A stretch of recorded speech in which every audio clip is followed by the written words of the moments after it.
All right, guys, so we just introduced naming ionic compounds. If it's a basic ionic compound where you know the charge of the metal, you just name the metal, change the non-metal to IDE, and you're done.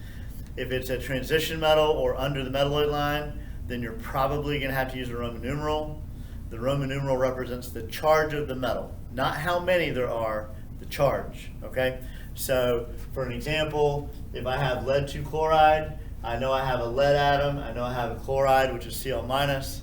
Lead is under the metalloid line, so I don't know what its charge is, but since the 2's here, that tells me, oh, this is lead plus 2. Chloride Cl minus. So if I had this name, I could derive the formula.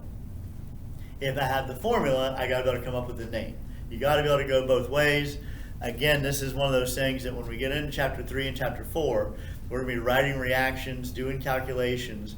Well, in order to write a reaction, you have to be really good at taking names and writing formulas, because in a reaction you have to have a formula. Then once we get the reaction written, then we have to balance the equation, which is something we're going to learn in chapter 3. And then we have to start doing calculations where we're going to use the molecular weight of each of the compounds to figure out if I put in so much of a reactant, how much product is going to come out and all that kind of stuff. So there are a lot of steps to the process. A lot of students don't practice enough in this part of the material to get comfortable with it, so that it takes them too long to add up molecular weights. It takes them too long to write the formulas. And then when we start balancing equations, it takes them too long to balance a simple equation to be balanced, okay? So we've got to practice through these. I'm going to have some examples in just a minute, but for ionic compounds and transition metals, we normally are going to use the Roman numeral. There are only 3 cases where we don't. And if you remember the periodic table that I showed in the PowerPoint that had all the charges on it, there's the diagonal box that had silver, zinc, and aluminum. Those are the 3 metals that I expect you to know. They have a consistent charge. Silver's plus 1, zinc's plus 2, aluminum's plus 3.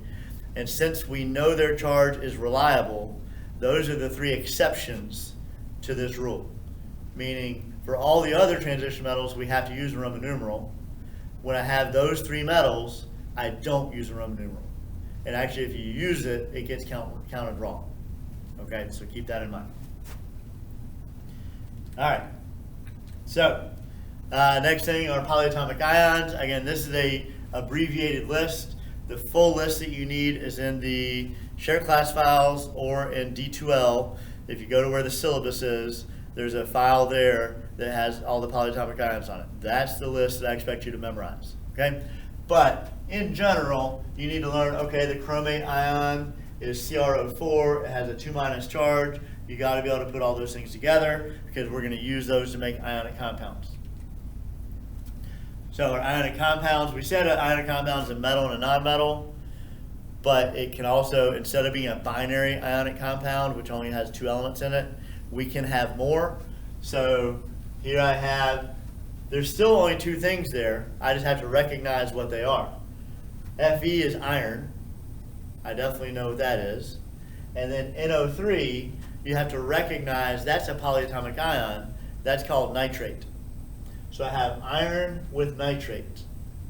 So I put iron nitrate. All right? And then I say, well, okay, iron's a transition metal.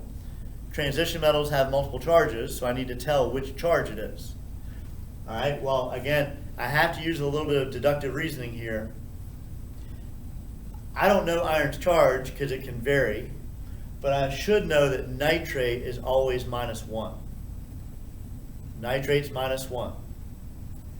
And the 2 on the outside of the parentheses, so NO3 in parentheses, that's nitrate. The 2 on the outside means, hey, we have 2 of this thing inside. So I have 2 nitrate ions. If I have 2 nitrates, each one's -1, that means my total negative charge is going to be -2. And I know the compound has to be neutral. So if I have -2 from the nitrates, that means my iron has to be a +2. So once I figure that out, which it took me a while to talk through it, but you should be able to see that pretty quickly, minus 1 times 2 gives me minus 2, so that's a plus 2. Then I have to come back and put the 2 in the name.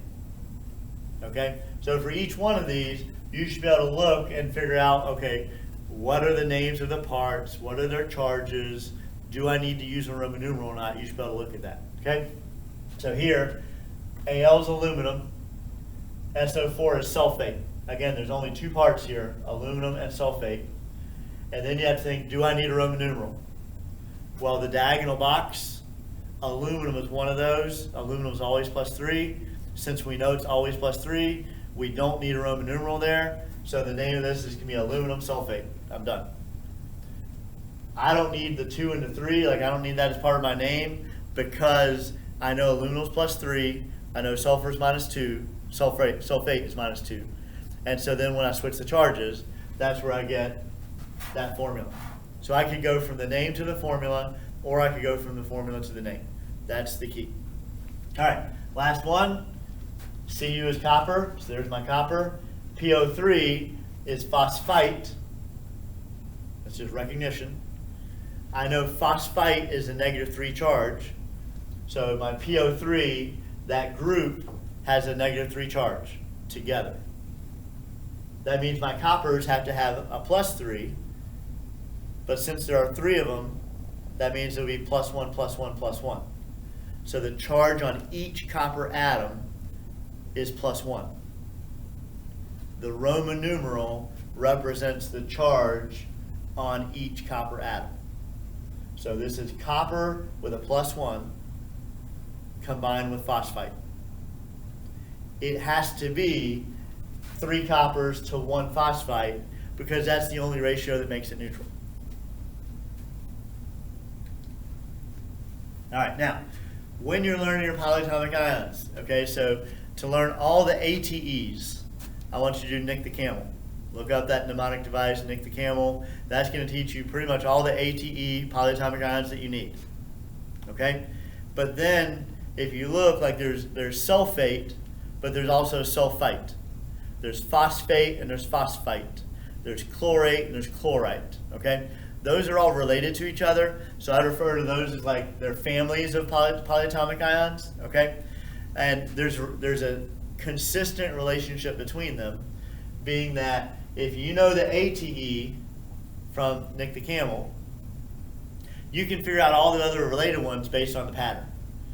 From ATE, if you want to go to ITE, all you do is take away an oxygen.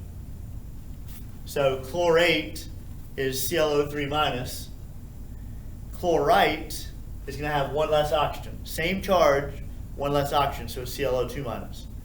And then if I go to hypochlorite, ITE takes away 1 oxygen, hypo takes away another oxygen.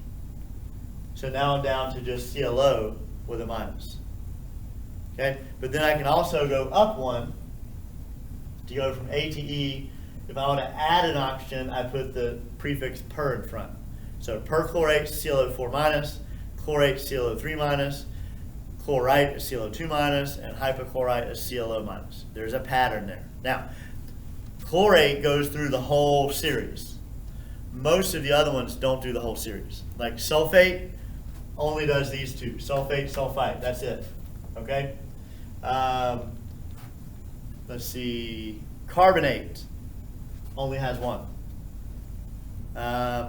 Phosphate, there's phosphate, phosphite.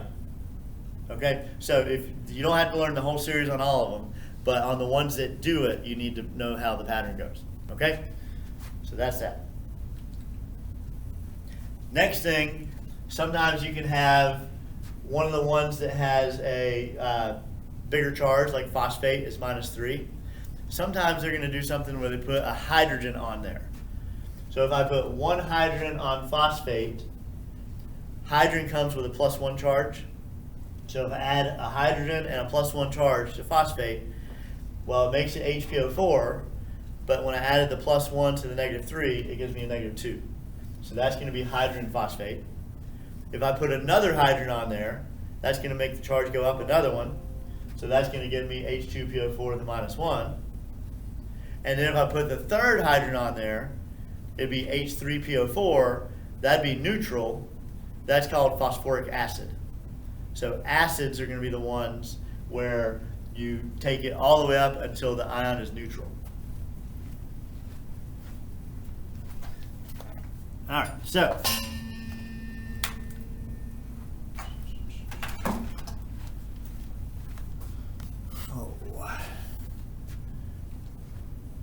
the last thing is acids. You need a little bit about acids. It really won't come up a whole lot until later. But basically, if I take a negative ion, I add hydrogens to make them neutral, turns into an acid. There is a pattern that if the ion ends in ATE, when you add the hydrogens to make it an acid, it's going to be an acid that ends in IC. So chlorate becomes chloric acid. Perchlorate becomes perchloric acid. If the ion ends in ITE, then it's going to become OUS. So chlorite becomes chlorous acid. And again, chloride is HClO2 minus. If I add a hydrogen, it makes it HClO2 neutral. The acids are always neutral compounds. Okay, so that's again the pattern that we're looking for there.